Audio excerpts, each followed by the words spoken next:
Hey everyone, it's September 5th, and that means that if today's your birthday, you share with Australian serial killer Paul Steven Haigh, who murdered 6 victims in the late 1970s, and that is him right over there. Born in 1957, Haigh was put up for adoption when he was just 3 months old and had what appeared to be a loving adoptive family. He has said that despite his sheltered upbringing by extremely religious adoptive parents, he was bullied in school. When he was 14, he was sent to a youth facility for a series of crimes including vandalism and theft. After his release, he grew up to be a man incapable of feeling empathy, a true psychopath who felt no remorse for any of his actions. He was locked up for committing a string of armed robberies in 1977 when he was just 20 years old, and when he was released the next year, he shot and killed the proprietors of 2 establishments while robbing them.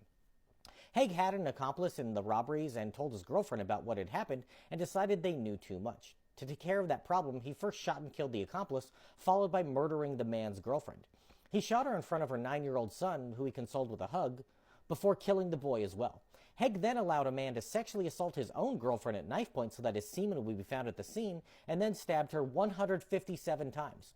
When asked why he stabbed her so many times, Haigh said, "I only intended to do 20, but I lost count." He was caught and convicted of 6 murders and sentenced to life in prison without the possibility of parole.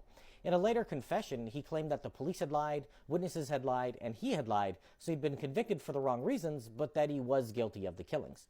He felt it was important to note that his victims had allegedly been saying that he was incapable of taking a police beating and that he had accomplices for the murders who he refused to name.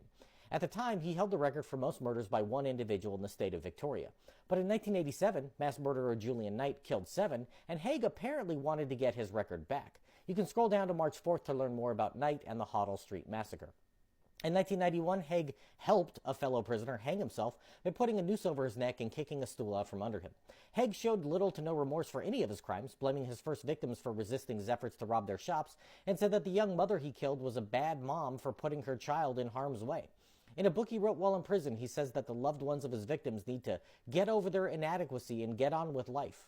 In recent years, he has softened his stance in an effort to be given a chance at parole and claimed in court that he had borderline personality disorder at the time of his murders, thus should receive a reduced sentence. So far, judges haven't been convinced that he should ever be let out, though they have allowed him to obtain tarot cards to foretell his future after he sued for the right to have them in 2018.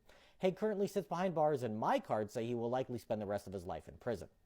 If this is your birthday, I hope you have a great day. Leave me a comment so I can wish you a happy birthday. If you know someone whose birthday it is today, send them this video so they can find out all about their birthday twin. And to Paul Steven Haigh, I say, happy birthday, you bastard.